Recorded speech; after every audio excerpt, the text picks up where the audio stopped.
Começando, hein? Vou começar. Então vai lá, Pode propriedades começar. coligativas.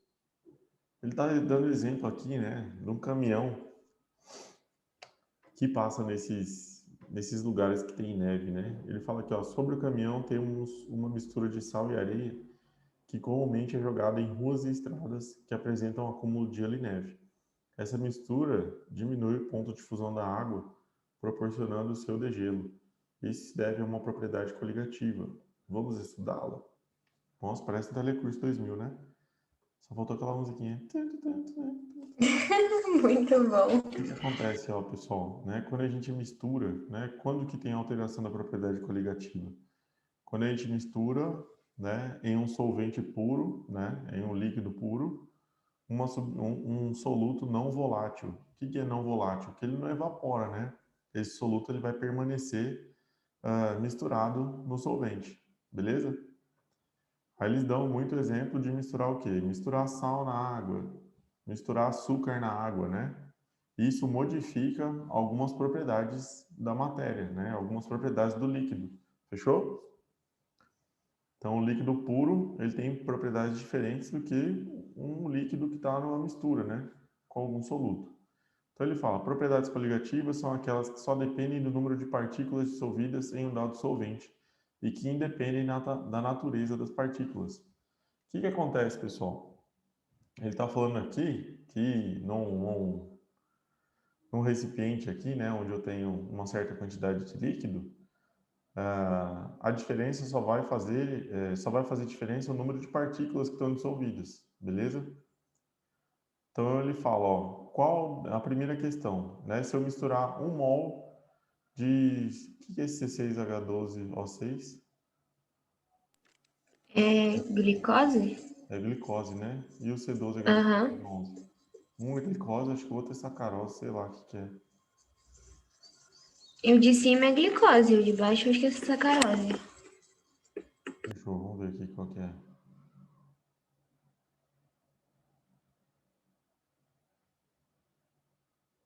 Ele está falando o seguinte, pessoal. É o seguinte, ó. Qual que é a teoria aqui envolvida? É que a solução 1 e 2, elas são soluções moleculares, joia?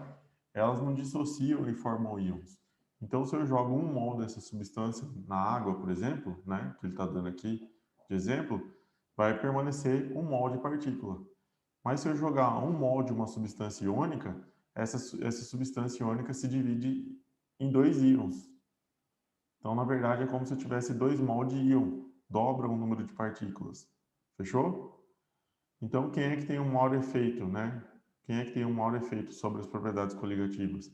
Essas substâncias iônicas. Por quê? Porque quando eu jogo 1 mol dessa partícula, ela mistura, ela dissocia e vira 2 mol de íon. Beleza? E quanto mais partículas a gente tem dissolvido, beleza? Maior o efeito, né, sobre as propriedades coligativas. Tudo bem? Então, quanto mais coisa tem aqui, né, misturada na água, mais alteração eu tenho nas propriedades coligativas. Tudo bem? Então, para efeito de comparação, a substância 1 e 2, quando for misturada na água, vai, vai proporcionar as mesmas variações nas propriedades coligativas. Mas a substância 3, ela vira o dobro de partículas. Então, ela tem um efeito maior sobre as propriedades coligativas. Fechou? Então, Fechou. é isso É que ele porque fala. ela é uma ligação. Tipo, a 3, ela é uma ligação o quê mesmo? Independe da natureza, né? Está ligado à quantidade de partículas dissolvidas. A 3 é uma substância iônica, né? Ela forma íons, ó. É o Na+ e o Cl-. Então, Aí se eu tem jogar 1 o. mol dessa coisa, lá dentro, quando separar, vai ficar 1 mol de Na+, mais 1 mol de Cl-. Então, na verdade, eu vou ter 2 mol de partículas dissolvidas, né? Esse 1 mol aqui vira 2 mol lá quando separar. Beleza? Entendi. Então, é isso que a gente tem que entender. Então, quais são as propriedades que ficam alteradas, beleza? Primeiro ele fala da pressão máxima de vapor. O que é essa pressão máxima de vapor? Então, em razão da dificuldade do conceito de pressão máxima de vapor, a simples enunciação o tornaria praticamente incompreensível, e é por isso que precisamos construí-los detalhadamente. Aí ele vai começar a falar, beleza? O que é essa pressão máxima de vapor? Fechou? Então, como é que a gente calcula essa pressão máxima? Quando eu tenho um líquido dentro de um recipiente fechado, tá?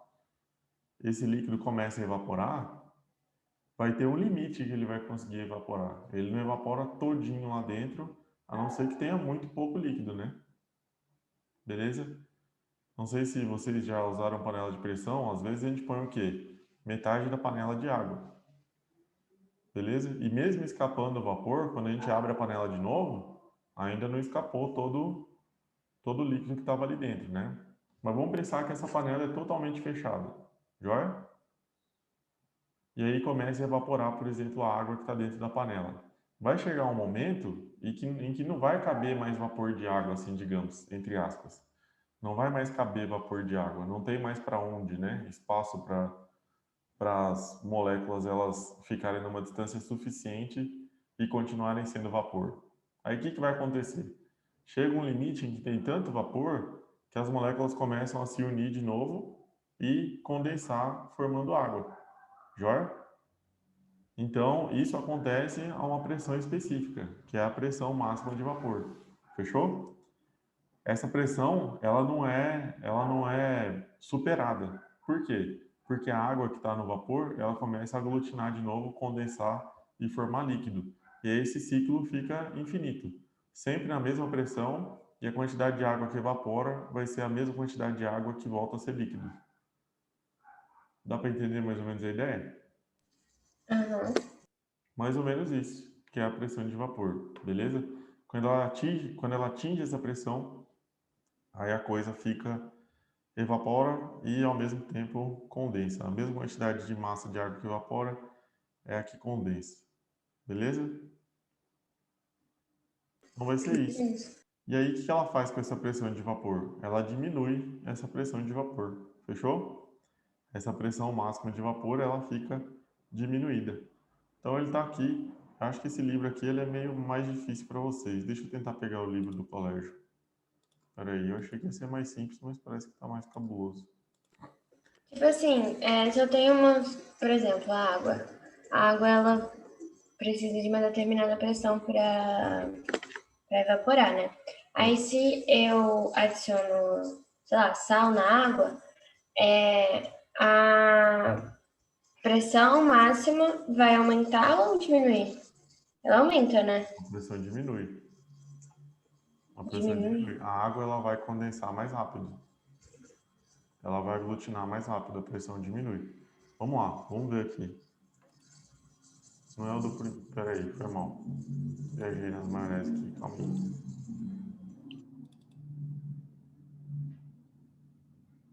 Bora aqui. Propriedades coligativas.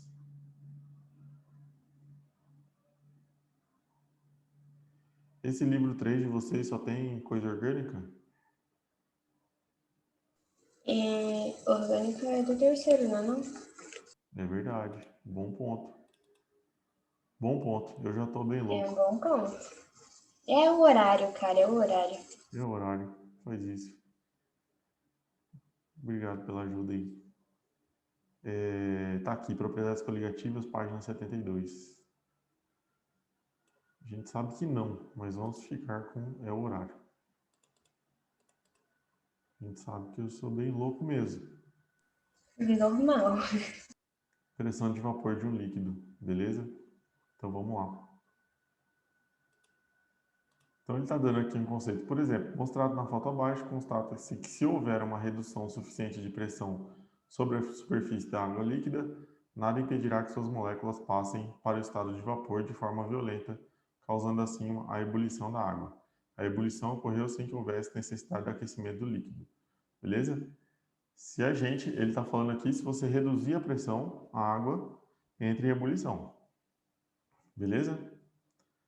Aí ele fala, se a gente aumentar a pressão, né, ela tem uma maior dificuldade de entrar em ebulição.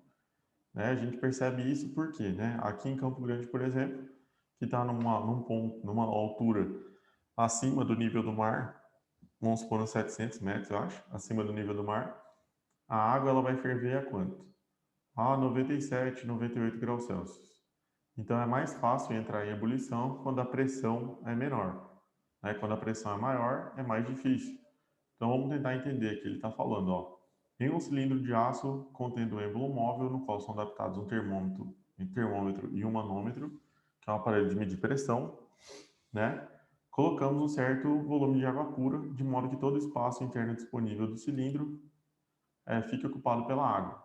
Aí ele fala que a temperatura está mantida constante a 20 graus Celsius. Em seguida, erguemos o êmbolo a uma certa altura do líquido e fixamos nessa nova posição. Observamos que o ponteiro do manômetro indica súbita redução de pressão.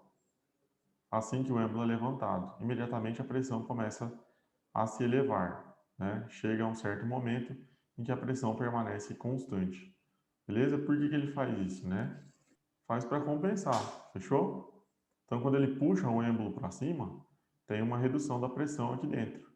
Então, para compensar, para equivaler a pressão de dentro ficar igual à pressão lá fora, né, o líquido ele entra em ebulição e começa a gerar vapor. Tudo bem? Beleza? Mas vamos lá. Análise microscópica diz: vamos imaginar que a experiência tenha ocorrido em câmera lenta numa sequência de 4 etapas. Então, foi gerado vácuo, beleza? Aí teve uma redução de vapor, redução de pressão, perdão. Aí as moléculas começam a entrar em ebulição e começa a aumentar a quantidade de vapor aqui dentro. A quantidade de vapor aqui dentro vai aumentando, já? Então, ó, o êmbolo é levantado, ausência das moléculas em estado de vapor, no vácuo, na região acima do líquido. Depois, o ponteiro do manômetro sobe. Então, a velocidade de evaporação é alta, porém começa a condensação. Uma parte do líquido que evapora, também, que vira vapor, acaba também condensando de volta. Depois ele fala, a velocidade de condensação aumenta, até que fique equivalente, ó.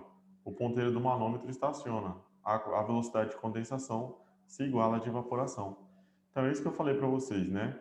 Quando eu tenho um líquido numa panela, a gente atinge essa pressão máxima de vapor quando a velocidade de evaporação é igual à velocidade de condensação, né? A gente falou isso basicamente, né? Então ela não vai evaporar indefinidamente. Chega um momento em que tem uma saturação de vapor aqui, a gente diz. Tem uma quantidade de vapor aqui que já não, digamos assim, não cabe mais vapor aqui. Então, quando evapora uma certa quantidade de massa de água, para continuar tendo partícula de vapor, outra quantidade de massa de água tem que condensar, ela tem que sair desse espaço. É uma forçação de barra mesmo. Evapora aqui, para caber, tem que. É igual quando tem uma lotação máxima dentro do lugar, né? No ônibus. Vai entrar mais uma pessoa, tem que sair uma, não é isso? Então, para continuar subindo vapor, tem que condensar água. Basicamente, é essa a ideia. Tá bom? Foi uma analogia bem boa, Professor, hein? Um busão lotado, né? Um metrô de São Paulo, 5 horas da tarde. Para entrar mais gente, tem que sair um pouquinho mais de gente, né? Beleza? Basicamente é isso. Então, para subir vapor, tem que descer um pouquinho de líquido condensado, para poder caber mais vapor lá dentro. Tá bom? tipo assim, essa questão de quando abaixa a pressão, ele é mais rápido para evaporar e quando aumenta é mais lento, é só na água, né? As Não, outras soluções são o contrário, né? tudo que é líquido é a mesma coisa. Sofre essa ação da pressão, tá? Beleza. Então, quando as velocidades de evaporação e de condensação se igualam, é atingido um estado de equilíbrio dinâmico, né? O que acontece ali, sobe vapor, diminui no líquido, volta a ser líquido.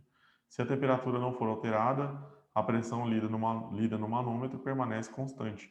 A essa pressão damos o nome de pressão de vapor do líquido, ou pressão máxima de vapor do líquido puro. Agora, como é que acontece a alteração? Então, né? Ele fala que fatores que acarretam alteração na pressão de vapor. O primeiro é a temperatura, né? Para uma temperatura pequena, eu vou ter uma pressão de vapor pequena. Por quê? Não está evaporando uma grande quantidade de líquido, né? A evaporação é mais lenta, tudo bem? Aí a pressão de vapor é menor. Quando eu tenho, né, uma alta temperatura, a minha pressão de vapor ela aumenta significativamente. Por quê? Porque eu tenho mais partículas de líquido evaporado. Fechou? Basicamente é isso. tá? Numa baixa temperatura, a gente tem uma pequena quantidade aqui de vapor. Isso gera uma quantidade de pressão pequena. Quando eu tenho uma temperatura alta, eu tenho muito vapor aqui dentro, ó, fazendo pressão, né? Beleza? Então, a minha pressão de vapor aumenta. Então, o aumento de temperatura provoca um aumento da pressão de vapor, tá? Beleza? Beleza. Então, tá bom. Ele está mostrando aqui, ó, estamos aumentando a temperatura, minha pressão de vapor também está aumentando. Então, não é diretamente proporcional, mas ela é proporcional aqui em temperatura e pressão de vapor. Fechou? O aumento da temperatura acarreta um aumento na pressão de vapor do líquido. Aí ele está falando aqui, ó, análise microscópica do equilíbrio líquido-vapor com a elevação da temperatura. Então ele está falando aqui na fase líquida, né? O aumento da temperatura fornecido de calor acarreta um aumento de energia nas moléculas da fase líquida, que implica mais moléculas do líquido saírem para o estado de vapor. Então, o que acontece? Quando eu aqueço o líquido, as minhas moléculas começam a ganhar energia. E elas começam a se movimentar cada vez mais rápido, até que uma chega numa certa velocidade que consegue escapar do líquido. Basicamente é isso, tá? Ela escapa do líquido. E aí ela vira um vapor, tudo bem? Ela ganhou energia suficiente para escapar, para romper a ligação intermolecular, né? A ligação entre as moléculas. Por que que o líquido ele fica unido, né? Porque naquela temperatura não tem energia suficiente para romper a ligação, por exemplo, entre os átomos de água. Qual que é a ligação intermolecular entre os átomos de água? É ponte de hidrogênio, tá? Então as moléculas de água estão ligadas por ponte de hidrogênio, que é uma ligação forte. Então, para romper essa ligação entre as moléculas de água, das forças intermoleculares, né, a força que une os átomos juntos, a gente precisa fornecer calor. Quando esse calor é suficiente para que rompa essa ligação, essa molécula consegue virar uma molécula de água na forma de vapor, tá bom? E na fase de vapor, um aumento da temperatura com fornecimento de calor acarreta um aumento de energia e do número das moléculas na fase de vapor. Tal efeito provoca um aumento do número de choques entre as moléculas de vapor e as paredes do recipiente. Como consequência, a gente atinge um novo equilíbrio líquido-vapor e a pressão exercida pelo vapor será maior, ou seja, haverá um aumento da pressão de vapor. O que acontece? À medida que a gente vai aumentando a temperatura, né, essas moléculas aqui do líquido elas vão ganhando energia. Com o tempo, elas vão ganhando mais moléculas, vão ganhando energia suficiente para virar vapor. O que é pressão, pessoal? Pressão é igual a força sobre área, beleza? Então, o que é a pressão que essas moléculas de vapor fazem? Elas vêm, batem na parede do recipiente e voltam, não é isso? Ela vem, bate na parede do recipiente e volta. A soma de todas as forças que as moléculas de vapor, de todas as partículas de moléculas de vapor que batem na parede do recipiente, dividido pela área que elas têm para colidir, né, digamos assim, dá a pressão. Então, o que é pressão? É a soma das forças que as moléculas de vapor fazem na parede do recipiente, dividido pela área que elas têm para percorrer aí, para bater. Fechou? Dividido pela área interna aqui do recipiente. Dá para entender mais ou menos? Aham. Ela vai, bate na parede do recipiente e quando ela bate, ela gera essa pressão. A pressão é o somatório das forças das moléculas dividido pela área do recipiente. É isso. A pressão de vapor depende do líquido, né? Ele está falando que líquidos que são mais pesados, né, tem uma pressão de vapor aí. Olha, ele está falando aqui. Aqui ele está falando no vácuo o mercúrio. O mercúrio tem 760 milímetros de Hg. Então tem uma pressão alta aqui, né? Ele está falando aqui, ó, da água, 24 milímetros de Hg. H2O vapor. Depois etanol vapor, metanol vapor. O que é isso aqui que eu não entendi? Fazendo a medida da pressão de vapor em diversas temperaturas com outro líquido diferente da água, constata-se que a pressão de vapor depende do líquido. Por exemplo, experiências realizadas com diferentes líquidos à mesma temperatura mostram os seguintes resultados. Ah, tá. Os líquidos diferentes, eles têm diferentes pressões de vapor. Por quê? Porque a ligação entre as moléculas dele, né, as as forças intermoleculares são diferentes, beleza? Fechou? Então, ó, para a gente gerar uma pressão de vapor com a água, a gente precisa de uma temperatura muito mais alta, ó. Para a água chegar a 1 atm, eu preciso de uma temperatura muito mais alta, por exemplo, que do etanol, que é o álcool, né? O etanol aqui, ele é mais volátil. E por que que isso acontece? Porque as ligações intermoleculares do etanol são mais fracas que a da água. Então, por que que os líquidos são mais voláteis? Uns líquidos são mais voláteis que os outros? Por causa dessa ligação entre os átomos. Os que têm ligações mais fracas, intermoleculares mais fracas, eles evaporam, né, com mais facilidade. Fechou? Basicamente é isso, tá? Então, comparando a Beleza. volatilidade de líquidos diferentes, aqui ele está colocando a água, né, tem uma volatilidade menor que a do etanol, que é menor que a do metanol, que é menor da sulfeto de carbono. Então, verifica-se aumento de pressão de vapor e da volatilidade, tá? Então, a pressão de vapor vai ser maior, né, no sulfeto de carbono do que na água, por exemplo, beleza? E ele põe isso aqui, né, sulfeto de carbono, ó a pressão do sulfeto de carbono, 362 milímetros de Hg. Ó a pressão da água, 24 milímetros de Hg, né? Então, para a mesma temperatura, estou comparando a mesma temperatura que é 25 graus Celsius. Então, os mais voláteis têm uma maior pressão de vapor, porque eles conseguem evaporar mais, justamente por isso. Obviamente, né? Fechou? Então, o aumento da pressão de vapor aumenta junto com a volatilidade. Quanto mais volátil o líquido, maior a pressão de vapor dele, tá? Ele fala, dentre as substâncias acima, o sulfeto de carbono é o líquido de maior pressão de vapor. Suas moléculas passam para a fase de vapor, evaporam, né, volatizam mais facilmente que a dos outros. Então, ele é mais volátil. A pressão de vapor de um líquido indica sua volatilidade. Então, é a facilidade que ele tem de evaporar. O volume das fases não altera, não afeta a pressão de vapor de um líquido. Beleza? Então, a pressão de vapor de uma substância numa dada temperatura não depende do volume e do formato das fases líquido e vapor que estão em equilíbrio. Então, ele está mostrando aqui ó, amostras de líquido diferente, com formatos, né, de recipientes diferentes, mas a pressão de vapor é sempre o quê? A mesma, né? A propriedade é do líquido, não é do formato do recipiente, beleza? Se ele é do líquido, também não depende da quantidade do líquido, né? Só da natureza dele, fechou? Então, sendo o mesmo líquido, independente do tamanho do frasco, né? A temperatura, a pressão de vapor vai ser a mesma. Fechou? Isso está na mesma temperatura, né? Lógico. O vapor de água aqui, ó, apresenta a mesma pressão, independente da quantidade de líquido ou do tamanho do frasco, independente de qualquer coisa. Volume da fase líquida em nível microscópico. Enfim, chega. Vamos fazer exercício desse? Aqui foi só o primeiro, que é a pressão de vapor. Tem mais, né? Tem mais.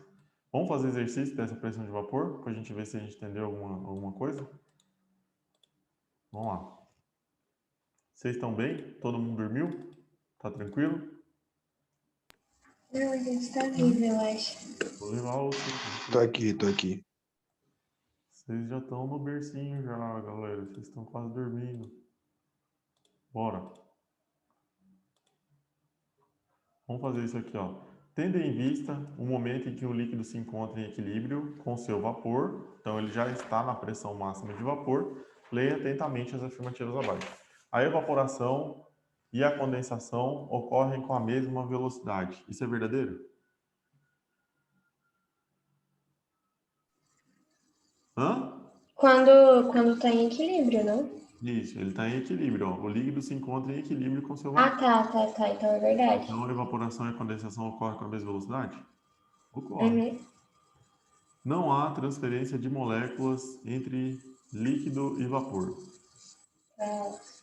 Falso. A pressão de vapor do sistema se mantém constante. Eu acho que sim. Essa aqui é verdadeira, né? Quando a gente Verdadeiro. atinge essa pressão máxima de vapor, ela permanece constante. O que faz ela ficar constante? É porque a massa de líquido que evapora é igual à massa de líquido que condensa. Então, por isso que ela permanece constante, ela não tem alteração. Tá bom? Se o líquido não voltasse a condensar, se o vapor não voltasse a ser líquido, aí essa pressão ia aumentar, aumentar, aumentar, né? Mas tem um limite, que é a pressão máxima de vapor. A concentração do vapor depende do tempo.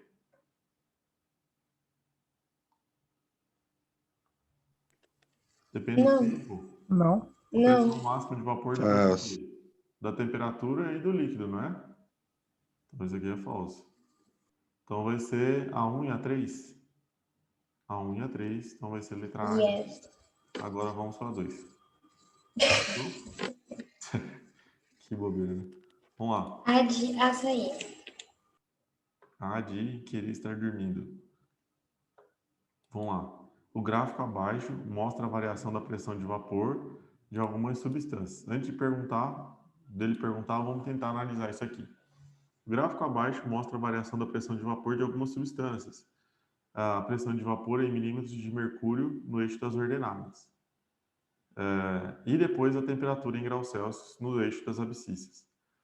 Qual que é a substância que é a mais volátil? Ah, É qual? pera. a 3? É a 3? É a que evapora mais fácil? É a 3. Beleza. A que evapora mais fácil é a que evapora a menor temperatura. Ó. Ah, eu tinha falado um, mas tipo, quando. Não tem aquele negócio de quanto mais volátil, maior a pressão? É maior a pressão. Então Então, essa aqui... a 3. Não, mas se essa aqui, ó, se essa aqui tivesse chegado na mesma temperatura da 3, ela já ia estar lá em cima. Entendeu? Essa aqui está na temperatura, ó, de 40 aqui, mais ou menos, está na temperatura de 20. E ela já está quase na mesma temperatura que a outra, que está 80, ó. Essa aqui, para chegar na mesma pressão dessa, está quase o dobro da temperatura. Fechou? Então, essa aqui, para chegar no 80, sei lá, ia estar aqui em cima. Para chegar na mesma temperatura, ela está com uma pressão de vapor bem maior, né?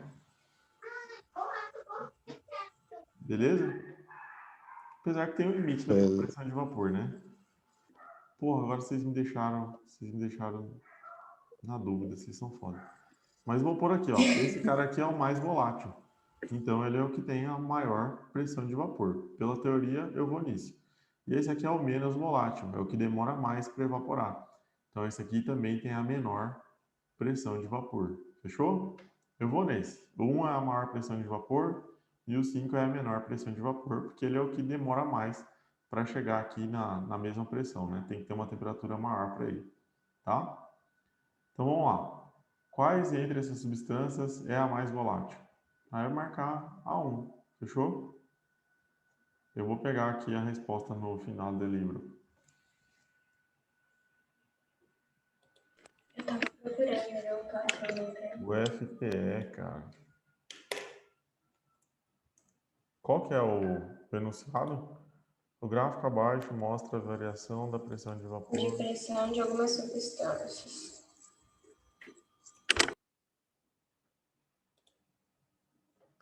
Vamos lá. O Brain sempre tem. Sempre tem.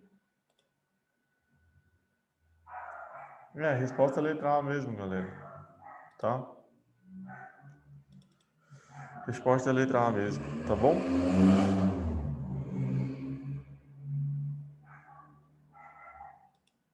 É isso. A que evapora mais rápido é a que tem a maior pressione de vapores. Beleza? Ah, aqui não dá, tem que ir. Que viados. Nem queria mesmo essa bosta. Eu na vida. Aqui, não é a mesma questão. Mas é a letra A, vocês viram lá, né? É a letra A, fechou? A resposta é a letra A mesmo, ó. É a primeira, tá? Beleza? Beleza. Bora voltar nas questões. Então, ó, a que evapora mais rápido aqui, ó, beleza? Ela está evaporando numa temperatura menor. Ela é a mais volátil, então ela tem a maior pressão de vapor. Essa aqui que demora mais para evaporar, ó, só evapora numa temperatura mais alta. É a menos volátil, então é que tem a menor pressão de vapor. Beleza? Ele mostrou isso para a gente bem aqui, ó. Não sei se vocês perceberam nesse gráfico aqui que ele mostrou. Ele mostrou aqui a da água, ó. Beleza? Ele fala aqui, comparando a volatilidade dos líquidos, né? Ele fala que, a gente falou aqui, ó, que o mais volátil, que era o sulfeto de carbono, é o que tinha a maior pressão de vapor. E ele é o cara que chega primeiro aqui, ó. O sulfeto de carbono é o cara que chega primeiro. Ele é o primeiro da fila. Então, ele é o que tem a maior pressão de vapor. A água é a que chega por último. Ela é a que tem a menor pressão de vapor. Então, é relacionado a esse gráfico aqui que o exercício tá mostrando pra gente. Beleza? Beleza, professor. Então vamos lá para 4, para 3. E nesse caso aqui, ó, na estante de um laboratório, há 3 frascos fechados contendo acetona, todos à mesma temperatura. Em qual deles a pressão de vapor de acetona é maior? Tem 3 frascos aqui que estão à mesma temperatura, joia? Em qual deles a pressão de vapor é maior?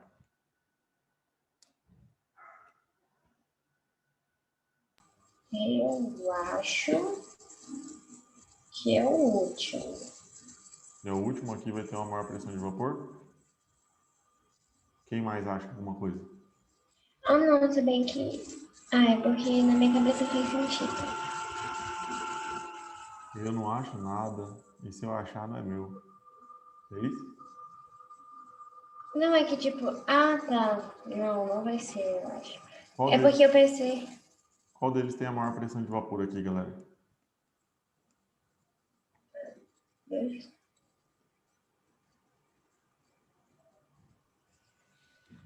O... Acho que é o 2.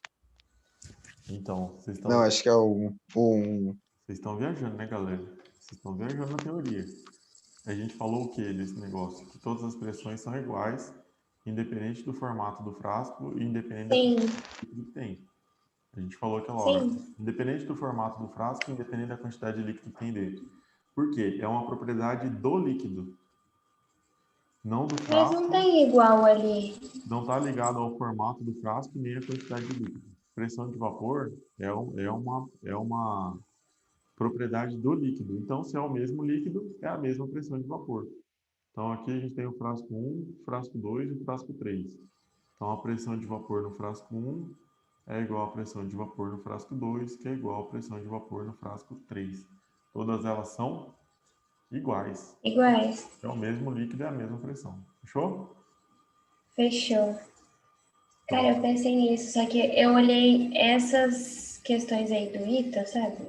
Esse ABC do ITA, e eu não vi que tinha igual. Aí eu falei, ué, então eu tô brisando.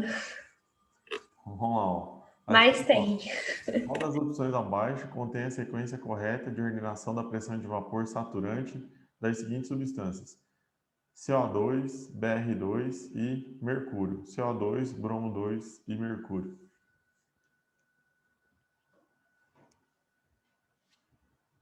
Peraí. A temperatura de 25 graus Celsius. Então é importante a comparação que todos têm que estar na mesma temperatura, né?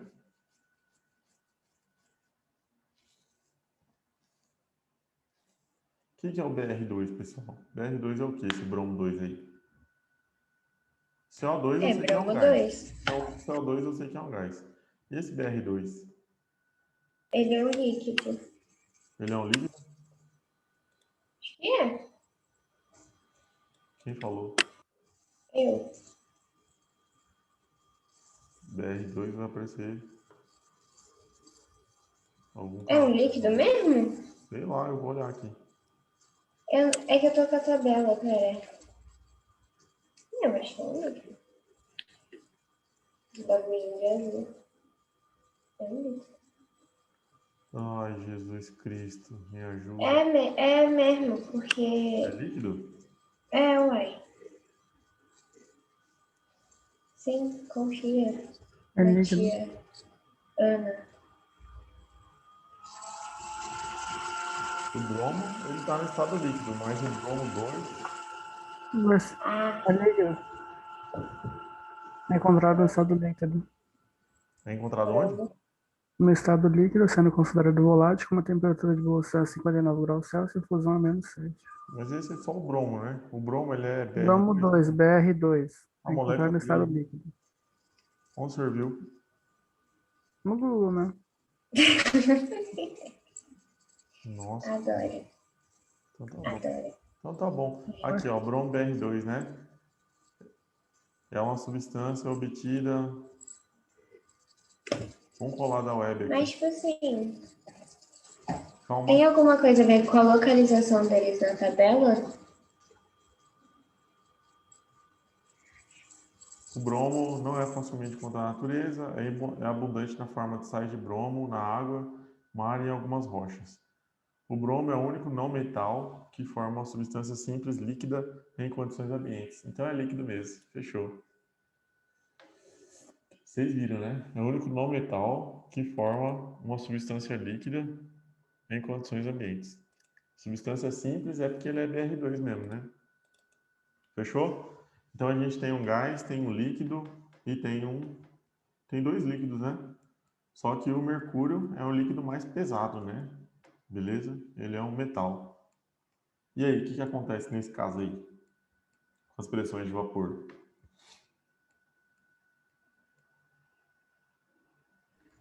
Qual pressão de vapor que é maior? Esse aqui é gás, esse aqui é gasoso, esse aqui é líquido e esse aqui é líquido.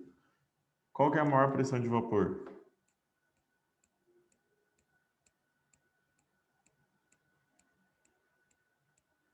Não é a do gás? Não é o gás que evapora mais fácil? Ele já está evaporado. Então, a maior pressão de vapor é o do mais volátil. O mais Mas volátil é os o dois vão daquele ser iguais? que já tá na forma de vapor. Beleza? Então, a maior pressão é a do CO2, né? Então, ele é a maior de todas, ó. Então, só dá para falar que a pressão do CO2 é maior que a pressão do bromo, que é maior que a pressão do mercúrio. Fechou? Eu sei com certeza, eu poderia ficar em dúvida entre o bromo e o mercúrio, mas ele tira o tema pra gente. Ele fala que a pressão de CO2 eu tenho certeza que é maior que as outras, porque ele é um gás e os outros são líquidos. Então eu sei que a de CO2 é maior que a do bromo e do mercúrio. E a única que aparece que é a do CO2 é a maior de todas é a letra A, tá? Fechou? Então mesmo você não sabendo o estado do BR2, você poderia acertar a questão, tá? Universidade Federal de Minas Gerais. Algumas propriedades físicas são características do conjunto das moléculas de uma substância, enquanto outras são atributos intrínsecos a moléculas individuais. Assim sendo, é correto afirmar que uma propriedade intrínseca de uma molécula de água é a...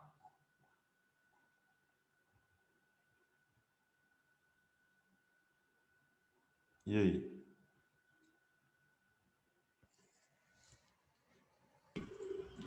Sei, ué. Fala aí, galera, que a gente está estudando. Chuta aí. Vocês Ué, estão... eu falei sei. Eu entendi, não sei, vai. Eu falei, vai. Bom. Então, fechou. Né? Aqui, ó. O que é atributo de uma molécula, de moléculas individuais, né? Ele falou intrínseca de uma molécula de água. A densidade, né, é a massa dividida pelo volume, mas de uma certa quantidade do líquido, né? Beleza? E por aí vai. Enfim, é pressão de vapor, tá? Beleza? Tá. Então vamos lá, eu vou pegar mais exercício aqui.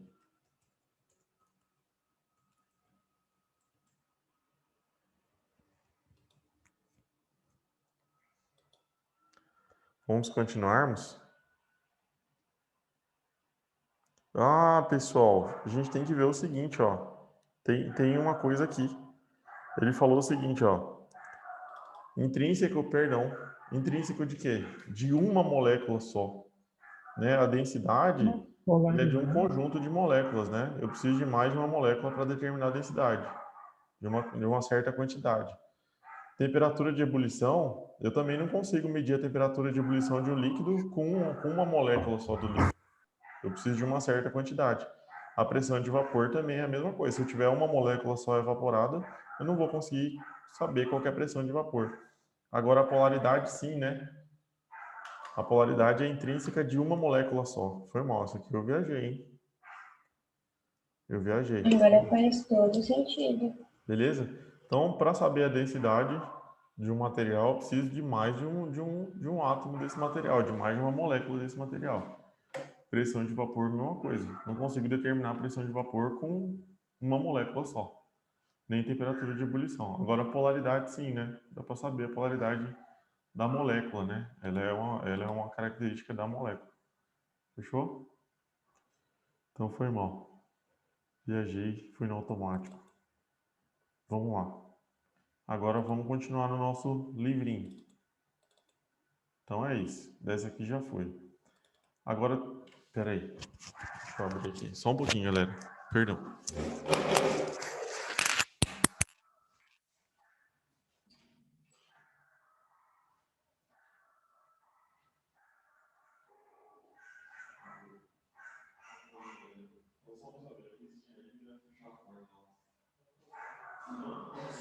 Começou a latir os cachorros, falei, deixa eu ver o que aconteceu.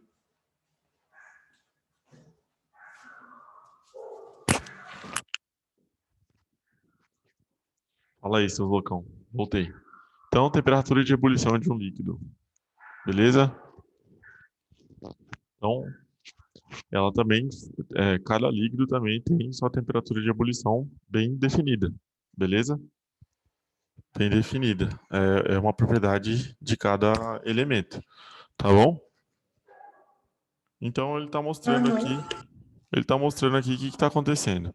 À medida que a gente começa a aquecer um líquido, né? Ele fala que a água líquida começa a ser aquecida sob a pressão atmosférica de 1 atm. Então, vamos pensar que está a nível do mar, 1 atm.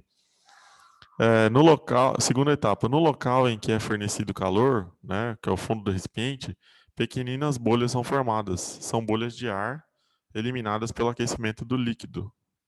Beleza? Então, meio que é o vaporzinho, né? É o vaporzinho sendo formado, beleza? É o vaporzinho do líquido. A uma dada temperatura, bolhas maiores, contendo apenas vapor do líquido puro, são formadas em toda a massa do líquido. Elas sobem até a superfície e escapam na forma de vapor. Beleza? Vamos supor que aqui, dentro do líquido, né, a gente tem um pouco de gás que esteja dissolvido nele. Uai, dá para dissolver gás no líquido, professor? Dá para dissolver, né? Por exemplo, na Coca-Cola, a gente tem o gás dissolvido no líquido. Então, como é que ocorre, né? Aqui eu tinha um pouquinho, às vezes, de oxigênio dissolvido na água. E ele começa a escapar um pouquinho. Mas depois, com o aumento de temperatura, essa bolha aqui realmente é de vapor de líquido, tá? Então, é isso que ele está falando. Aí ele fala, para que o líquido entre em ebulição, é necessário que sua pressão de vapor seja igual à pressão atmosférica, né? É a pressão que atua sobre a superfície líquida. Beleza? Assim, a temperatura na qual o líquido entra em ebulição depende da pressão exercida sobre ele. Tá? Então, depois, o que ele vai falar? À medida que eu aumento a pressão sobre esse líquido, tem uma dificuldade na formação das bolhas de vapor. Tá? Esse aumento da pressão, esse acréscimo da pressão, faz com que as bolhas de vapor se formem com mais dificuldade. Então, tem uma menor formação das bolhas de vapor. E à medida que eu diminuo a pressão do líquido, né, a pressão sobre o líquido, essas bolhas são formadas com maior facilidade. Então é por isso que eu estava falando para vocês que aqui, né, acima do nível do mar, onde a gente está, a água entra em ebulição a 97 graus Celsius. Então eu preciso de uma temperatura menor, de uma energia menor, para que ela entre em ebulição, porque ela tem uma maior facilidade de entrar em ebulição. A pressão aqui é menor. Beleza, prof? Agora, quando a gente está a nível do mar, eu preciso de uma temperatura maior. Para quê? Para fornecer energia para a água poder vencer essa pressão. A pressão a nível do mar é maior que aqui. Tudo bem? Beleza? Aí ele está falando aqui um instante de ebulição em nível microscópico. Então ele está falando o seguinte, ó. Quando a água é aquecida, suas moléculas ganham energia suficiente para evaporar e formar bolhas de vapor de água. Beleza? Antes que o ponto de ebulição seja alcançado, a pressão de vapor da água no interior das bolhas é menor que a pressão atmosférica. Como resultado, as bolhas são esmagadas. Mas, no ponto de ebulição, a pressão de vapor da água no interior das bolhas é igual ou maior que a pressão atmosférica. Como resultado, as bolhas de vapor de água podem se formar e ir até a superfície e escapar. Beleza? Então ele está falando aqui, ó, enquanto a pressão aqui dentro, do vapor que está aqui dentro, formando a bolha, for menor que a pressão atmosférica, essa bolha ela não acontece. Quando a pressão de vapor aqui dentro for pelo menos igual ou maior que a pressão atmosférica, aí essa bolha sobe, aí ela escapa. Beleza? Fechou? Basicamente a ideia é essa, tá? Ele fala que para que uma bolha de vapor possa se formar, crescer e escapar do líquido, é fundamental que a pressão do vapor que forma a bolha seja pelo menos igual à pressão atmosférica, que é a pressão que está sendo exercida na superfície do líquido. Caso contrário, a bolha será esmagada pela pressão atmosférica e a ebulição não acontece, tá? O princípio de funcionamento da panela de pressão, ele é assim. O que acontece dentro da panela de pressão? A gente aumenta a pressão interna dentro da panela, de forma que ela seja maior que a pressão atmosférica. O que isso causa? Causa uma dificuldade na formação de bolhas de vapor. Então, para formar uma bolha de vapor com pressão suficiente para que ela suba, para que ela escape de dentro do líquido, eu preciso ter uma temperatura maior. Né? Geralmente, então, a temperatura de ebulição da água dentro da panela de vapor é de 120 graus Celsius por aí. Porque tem uma pressão interna maior lá, maior que a pressão atmosférica. Então, eu vou precisar de mais temperatura para que tenha a formação da bolha, mais energia, para que aumente a pressão ali dentro da bolha, ela consiga se formar e escapar. Deu para entender? Então, por que o alimento cozinha mais rápido dentro da panela de pressão?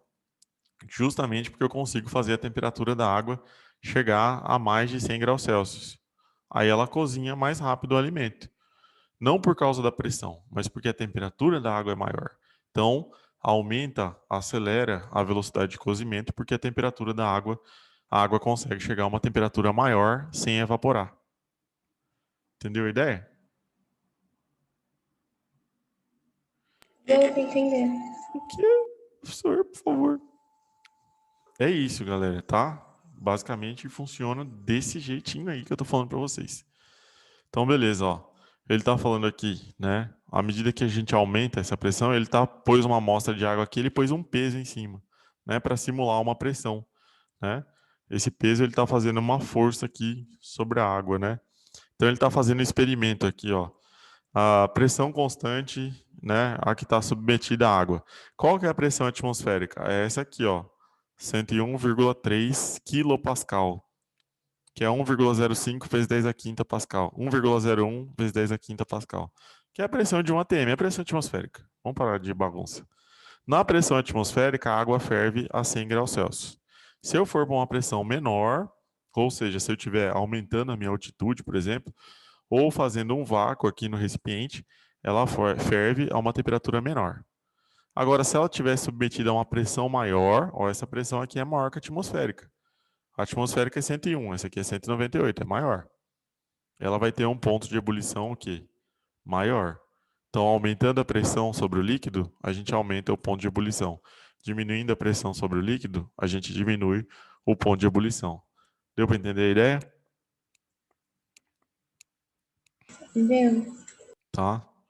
Tá bom, professor. Já falou demais, pelo amor de Deus, tá aí na aula. Então, mantendo a pressão constante, a ebulição da água pode ocorrer aumentando-se a temperatura. Por outro lado, mantendo-se a temperatura fixa, a ebulição pode ocorrer por meio da redução da pressão, né? Então, são duas maneiras que a água pode entrar em ebulição. Aumenta a temperatura ou diminua a pressão. Comparando os pontos de ebulição de líquidos diferentes, né?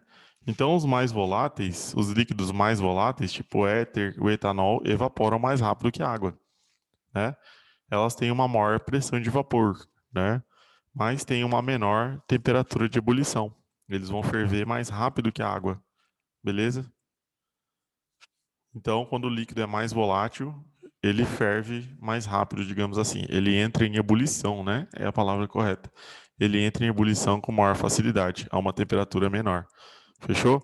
Então, vocês veem aqui, ó, né? Que por uma temperatura de 30 e poucos graus aqui, o éter já entrou em ebulição. 34,6 graus, o éter já entrou em ebulição. Porque ele é mais volátil que a água. A água, para entrar em ebulição, nessa mesma pressão, ela precisa de 100 graus Celsius. Então, mantém-se a pressão constante, né? Beleza? Vai entrar em ebulição o líquido mais volátil. Já falamos da panela de pressão, já expliquei o que é. Vamos fazer aqui uns exercícios só, e aí eu vou liberar vocês, fechou? Fechou. Só para confirmar, na água lá, para ebulição, ou aumenta a temperatura ou abaixa a pressão, né? Ou aumenta a temperatura ou abaixa a pressão. Beleza. Beleza? Então, mantendo a pressão constante. Pressão constante. Como é que você faz para o líquido ferver? Aumenta a temperatura. Beleza? Agora, mantendo a temperatura constante. A temperatura não vai mudar. Então, como que você vai fazer ferver aquele líquido? Só se você diminuir a pressão. Você gerar um vácuo. Tá? Você tem que manter um ou outro constante. Se você mantém a pressão constante, entre em ebulição aumentando a temperatura. Se você mantém a temperatura constante, entra em ebulição diminuindo a pressão. Diminuindo a pressão. Aí entra em ebulição mais rápido. Fechou? Fechou. Então é isso. Bora, bora, bora. Depois dessa aqui eu vou parar, tá?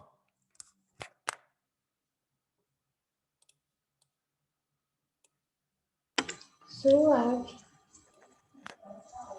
Hoje a gente vai até 3 horas da manhã. Suave na naves. Fechou.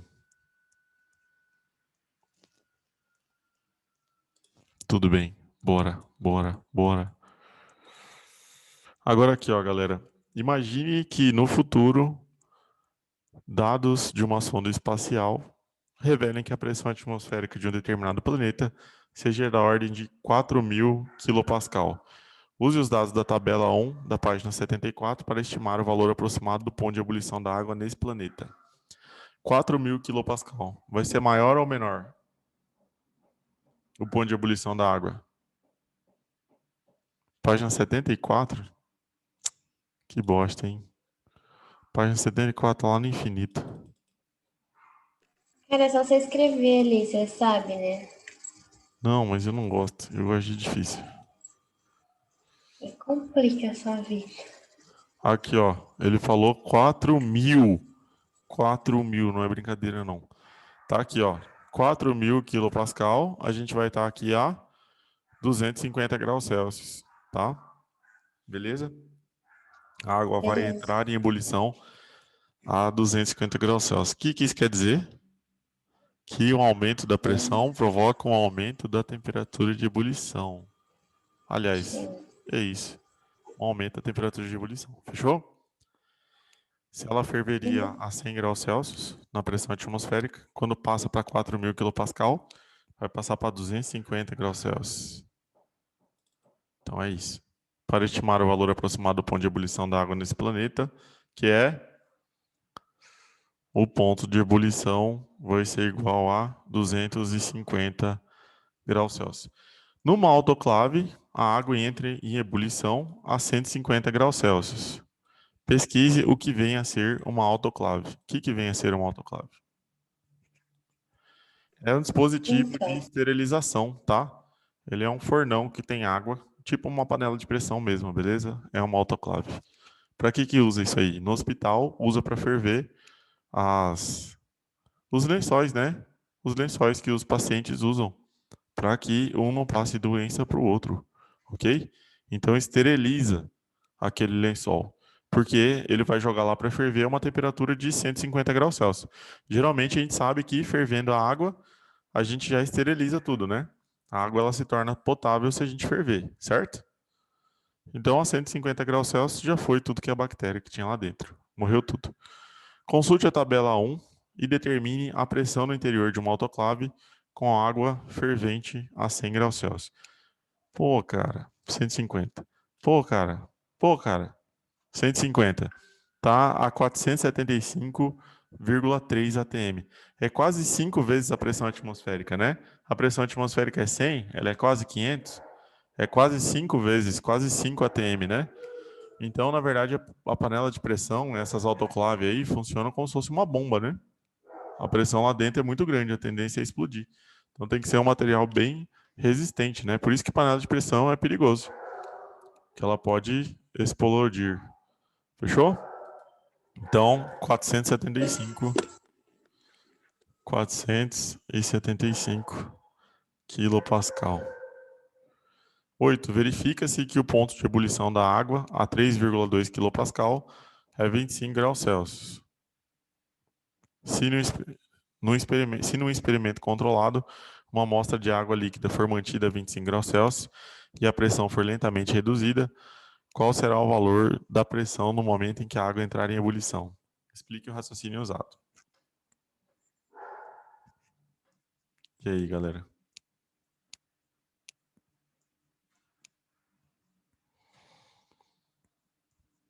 Pera.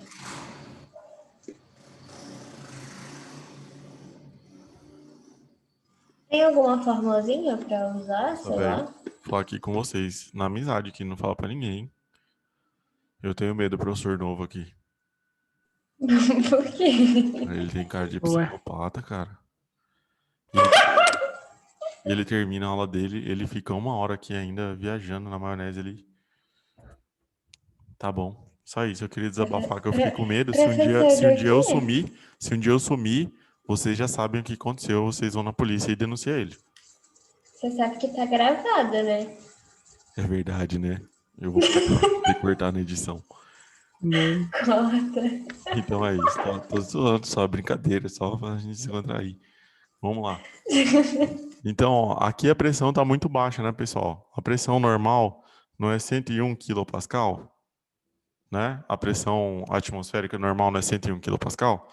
Ele está falando que o ponto de ebulição da água a 25 graus Celsius, né, a 3,2 quilopascal é 25 graus Celsius.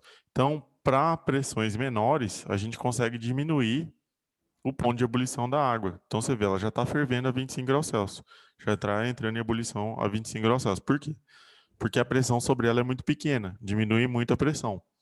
Num experimento controlado, né, se uma amostra de líquido for mantida a 25 graus Celsius e a pressão for lentamente reduzida, qual será o valor da pressão no momento em que a água entrar em ebulição?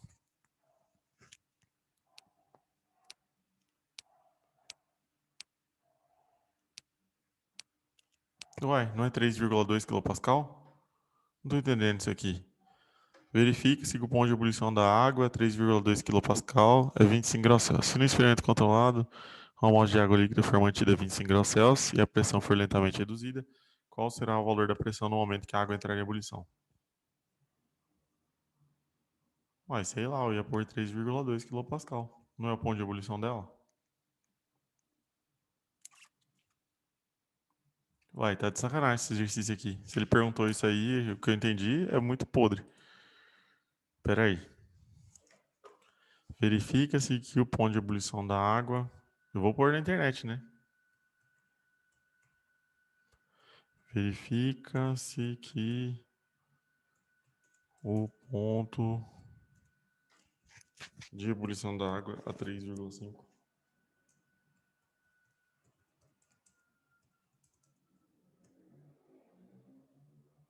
É 3, quanto? 3,2 kPa.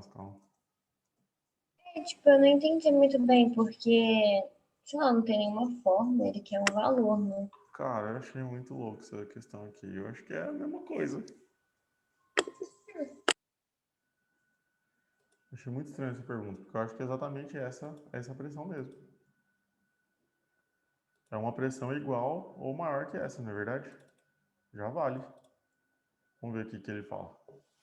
Para a água entrar em ebulição, ela precisa romper a pressão de vapor do ambiente. Então, na hora que entrar na ebulição, sua pressão será igual ou maior que a do ambiente. Tem que ser igual ou maior. Ué, vai ser 3,2 quilopascal ou maior, então. Ou menor aqui no caso, né? Porque ela está diminuindo a pressão. Então, 3,2 kPa ou menor. Vamos ver aqui, esse exercício parece que é parecido, né? A pressão de vapor da água pura é 6,4 kPa a 25 graus Celsius. Qual será a pressão de vapor de uma solução à mesma temperatura que possui 8 mol de glicose? Vixe. Acho que vai ser igual ou menor, pessoal. À medida que eu diminuo a temperatura, ela ferve com maior facilidade, não é isso?